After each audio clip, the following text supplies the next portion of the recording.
Omwami ono mmumanyi ng'omuntu, nali musisinkanyeko ng'omuntu, nali njogeddemukko naye ng'omuntu, era nali nkolaganyeko naye mu bigambo bya ssente ne tukolagana bulungi, era tewaliiwo muntu yali azaamaanya munne.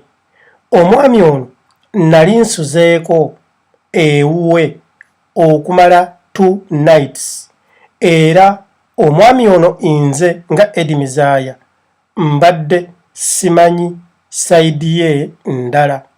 Mpozzi nga bannayuganda bajja gamba nti nze yantya buti, naye ekyo sikirinaako bukakafu, kubanga nze ebbanga lyonna linakolagana naye mu bigambo bya ssente, twewolanga buli muntu n'addiza munne, naye nga saidi eno sigimanyi. Abooluganda babiri nga bombi Bankubakyeyo Sweden gebakaba gebakomba oluvannyuma mukwano gwabwe yabafeera obukadde bwa Uganda obuseba mu 10 nga zino zonna yazeewolera mu mannya gaabwe nga balimbirimbi nga bagenda bakolera bizinensi kuno, kyokka bagenda okukizuula ng'ensimbi zaabwe yazirya n'aziteeka mu bibye nga byonna babiwulidde kkooti ya Buganda Road wano mu Kampala.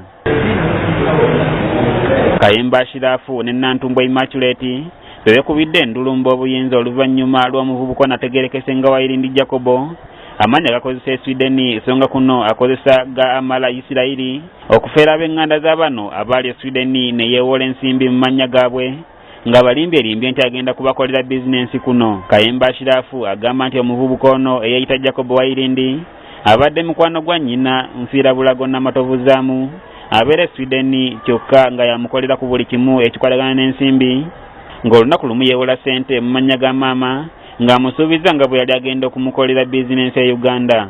Wabula omuvubuka ono Jacob Wairindi amanyiddwa nga amala Isirairi e Uganda bw'asimbiddwa mu maaso g'omulamuzi emisango gino gyonna agyegaanye era n'asaba bamweyimirire bunnambiro.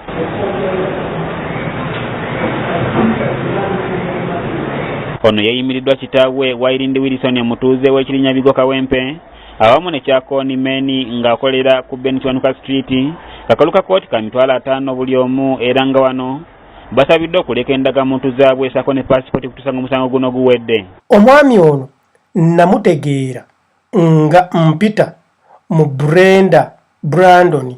Sisita wange Brenda Brandon abeera wano Sweden, mukwano gwange nnyo, tuludde, ate nga yali mukwano gw'omwami ono Jacob Wairindi. Omwami ono n'afuuka mukwano gwange ng'ayita mu Brenda, era omwami ono ne tukwatagana. Dwali lumu omwami ono n'agenda ekyaddondo n'asiraanirayo, n'ankubira essimu n'aŋŋamba nti Edi, nina obuzibu, njagala kunnyambayo ssente bwe ziti. Omwami ono ne nzikwata ssente ne nzimuweereza. Bwe yamala okulinnya n'akomawo wano e Sweden, ssente zange yazinziriza nga bwe nazimuwa. Go ke mazima, omanyi nze siwaayiriza. Omwami ono kituufu yantwalako ku faamu gye yali akolera ebiseera ebyo, era omwami ono ku faamu eyo n'annambuza nga kuliko buli kika kya kisolo era nga kuliko buli kika kya kirime, nga ku faamu eyo kuliko n'ennyonyi, ennyonyi efukirira ebirime during summer.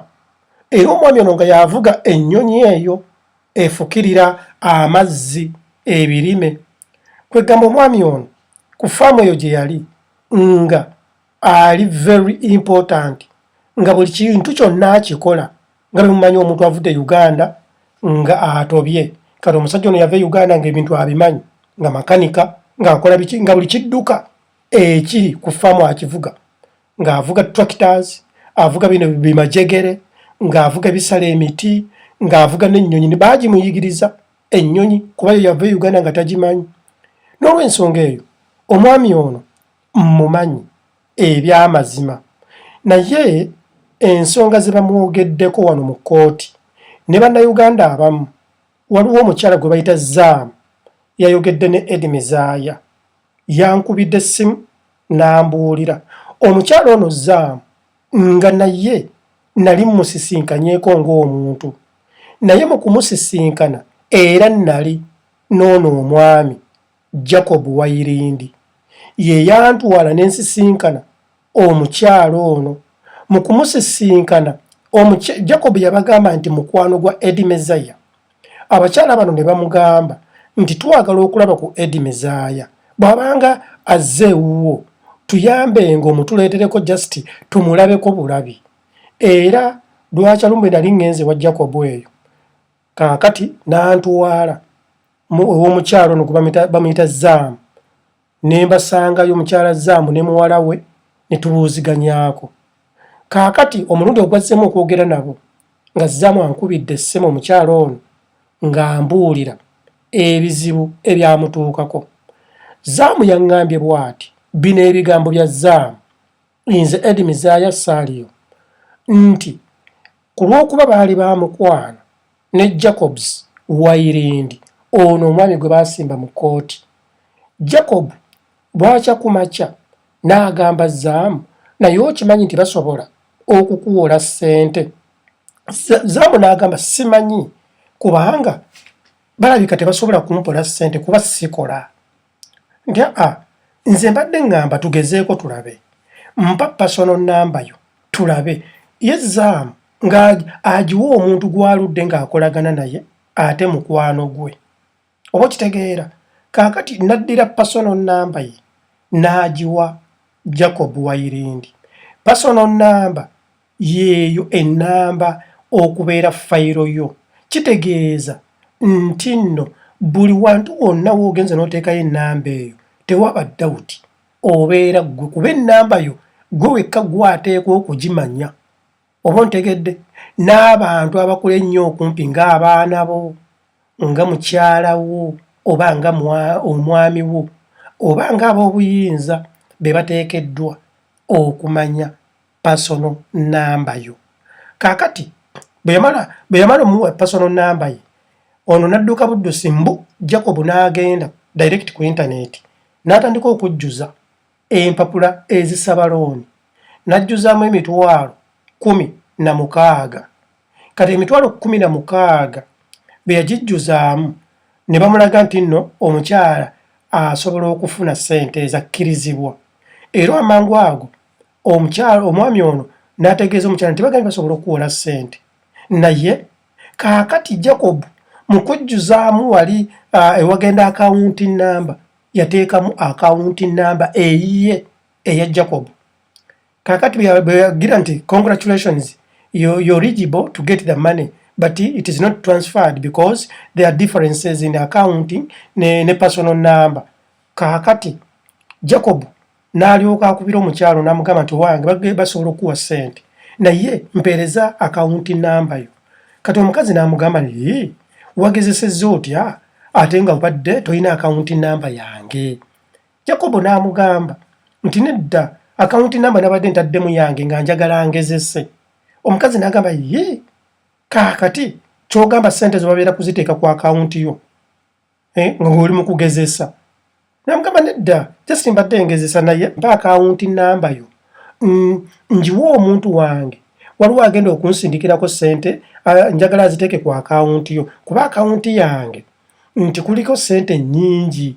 Oba kitegeera olwo amangu ago mbu Jacob n'abuzaabuza omukyalo ono amugye ku byalooni. Omukyala tamanyi nti Jacob ali mu kumuzannyira mu bukodyo ku byalooni. Agenda okumuwa akawunti namba asobole okugiteekamu wali rightly ssente zigende ku akawunti y'omukazi. Kaakati amangu ago Jacob mbu afumbye omutwe agamba omukazi ngenda kukwata akawunti namba yo njiwa omuntu antereko ssente zange kuba yange kuliko ssente nnyingi nnyo saagala bazirondoole. Kaakati omukyala n'akkiriza n'akwata akawunti namba n'agiwa Jacob. Jacob bwe yamala n'agifiidingamu wali ne bateekako ssente amangu ago bwe zaamala okugenda ku akawunti y'omukazi. Jacob n'agamba omukazi ssente zange bazisindiseeko emitwalo 16 naye ziforwardinge zijje ku akawunti yange. Ng'omukazi tamanyi nti Jacob yasaba looni mu mannya g'omukyala era omukyala bwe yabikkula wali ku akawunti ye n'alaba nga ssente kwezi emitwalo 16 teyamanya mbu looni. Amangu ago n'azikola n'aziforwardinga ku akawunti ya Jacob.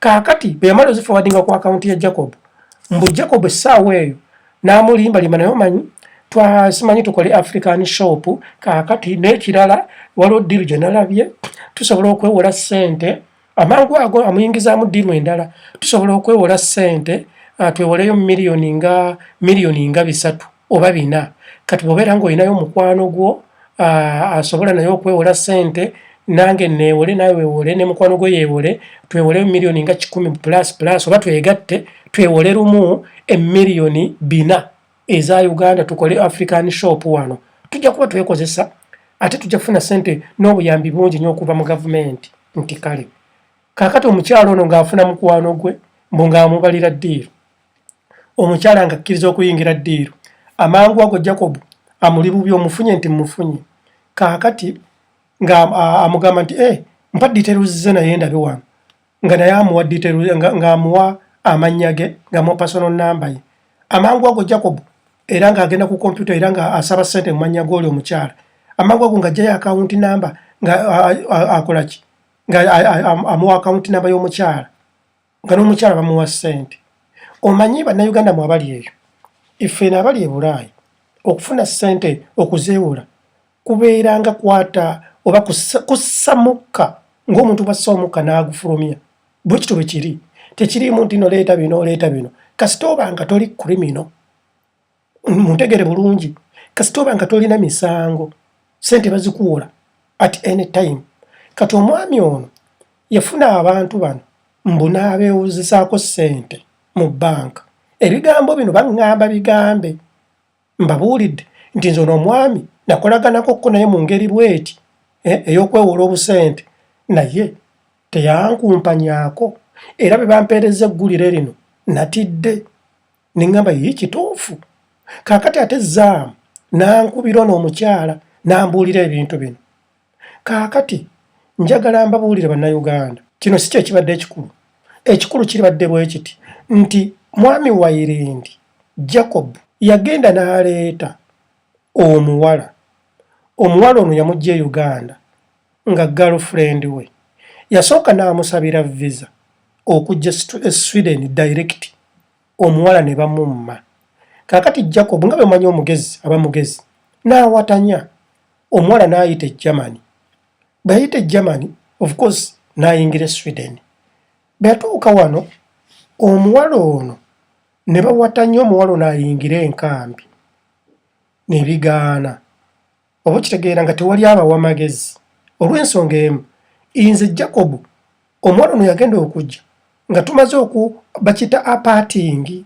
nga tumaze okwawukana tetwayawukana nti twayomba nedda wabula waliwo akalagaana akatonotono Jacob ke yayagala mumukolere bwe namala okukamukolera n'atatuukiriza ndagaano eyo n'ebyo bya buntu tekyali kinene ekyo njagala muntegeere bulungi kaakati olw'okuba edi MEZAYA nnina entondo nengamba omusajja ono nze bwe mbeera nga mmaze omukolera ekintu kino kye yali ayagala ne kituukirira ye ate kyansuubizza n'atakinkolera nze awo edi MEZAYA omuntu muwa chance emu ne twawukana kati omuwala ono bwe yajja yanoonya engeri kye y'okuddamu bw'ayogere ne edi MEZAYA ne birema kaakati omusajja ono kye yakola nga waliwo omwami bamuyita Lameka abeera mu kibuga bakiyitayo Tebore Lameka mugezi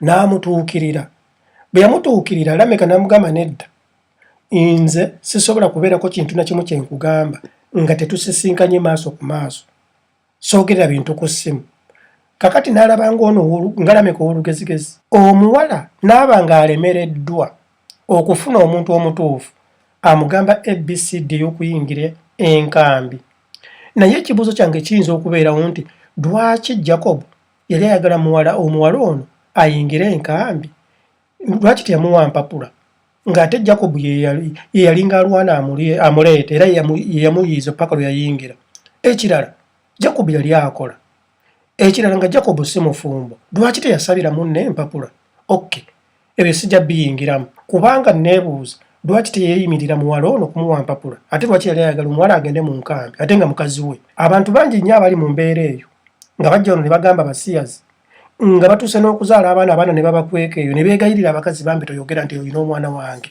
empapula zange ziba ziyiika muntegere bulungi kyekiri olumu kye nabagamba nti si buli muntu ali e Bulaaya nti musanyufu nga munne.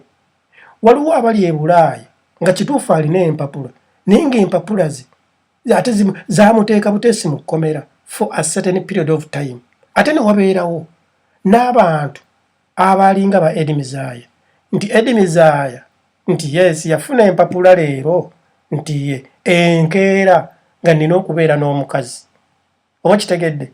Kitegeeza nti omuntu bw'oba olina ebintu by'ogoba teekamu future calculations.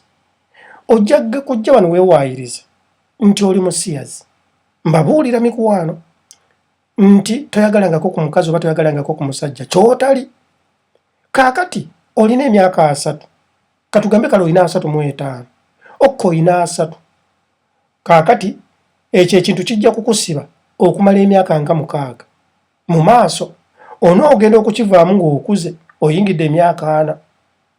Naye ate eyandiyogedde amazima n'obagamba nti bannange nze ndi kino na kino na kino na kino naye njagala empapula, bajja kukuwa empapula. Onaba okuwa empapula otandikire okutegeka future yo, owasa omukazi ozaala abaana. Kati gwe baliriramu olina empapula tosobola kwetongola, tosobola kuyita girlfriend wo, tosobola kuregisteringa girlfriend wo, tosobola kuwasa, tosobola kuzaala kulw'okuba baakuwa empapula. Kitegeeza ki? Empapula tuzifuna kulongoosa bulamu bwaffe. Anyway, ekyo si kye kibadde ekikulu. Ekikulu kiri nti Jacob bwe yaleeta omuwala ono n'abutaabutibwa oba n'abuzaabuzibwa nga talina muntu amuwa kituufu. Bambi kye baamaliriza Jacob akuŋŋaanyiza ssente mu bantu ab'enjawulo bangi, ono gwajjeeko 2 gwajjeeko bweziti, ezo nno njogerera mu za korona, ssente zibeera nnyingi. Jacobs mbu yatuuka okudda e Uganda. Bwe yagamba nti n'agenda Uganda n'agamba omuwala omanyi tugenze ne ssente nnyingi. Bino ebigambo bifuna kuva mu zzaamu. Ekitegeeza Jacob mu kugenda Uganda yali amaze okweteekateeka ng'alinga agamba tagenda kudda Bulaaya kubanga yagenda ne ssente ezisukka emiliyoni 7 eza Uganda mu za Uganda. Oba muntegeera bulungi, naye ng'ezo zonna ssente agenza azijja ku bantu abakubye, akubye ono n'akuba oli.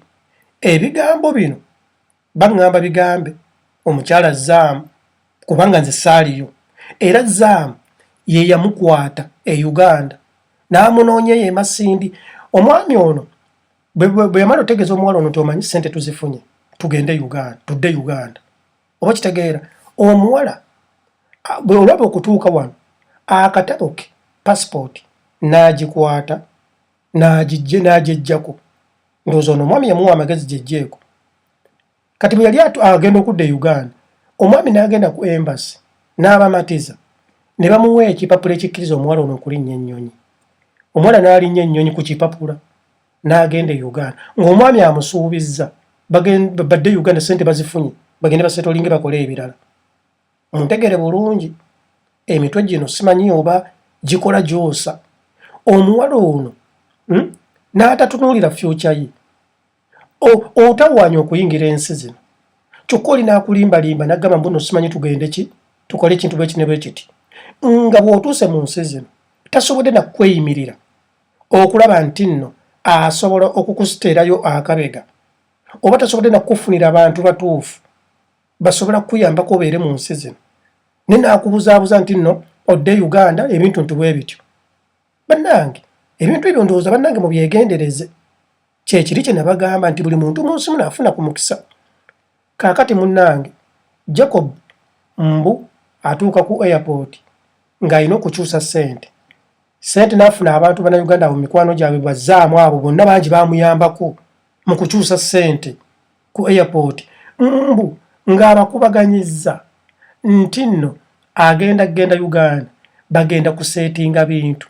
Engeri ki gye bagenda okukola mu African shop. Etegeeza agenze Uganda bagenze kusuubula kukola bintu ntu bwe bityo.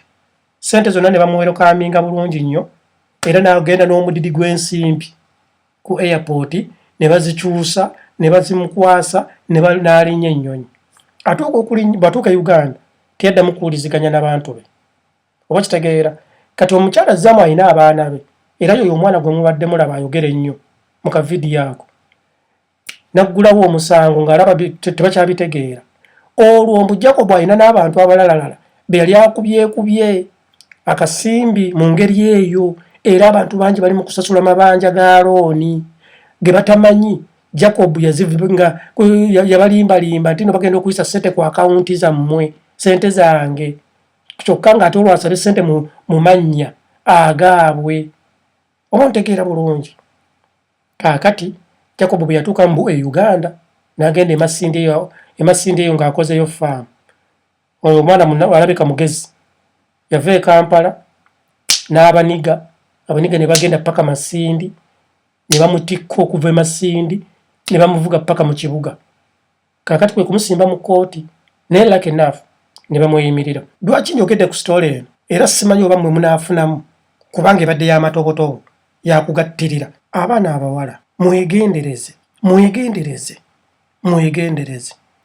Oli mukazi munaku owatanyizza oyingidde ensi zino, omuntu agwotuukiddeko tasobola nakufunira bantu bagezi osobole okuyingira enkambi, kyokka ate n'akuyingizaamu timing nti tudde Uganda nfunye ssente. Are you stupid? Are you stupid?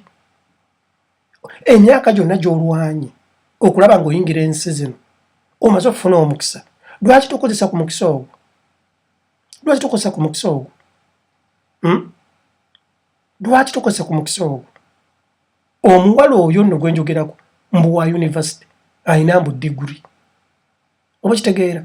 Nze kyova olaba ennaku zino ndowooza nti noba abantu abasinga okusoma tebategeera. Azze Uganda so zibakubye kaakati ali eyo atandise okutunula ng'akabina. N'empooninga basisters bange mwenna, naddala abakyala mubeere beegendereza.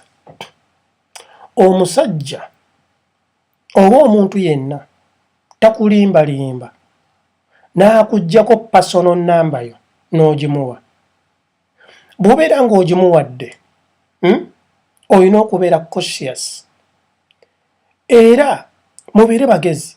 Oli tajja kukumanyiira oba omuntu takulimbalimbanga nagamba nti munnange mpa ku bank account yo bayiseeko ssente zange.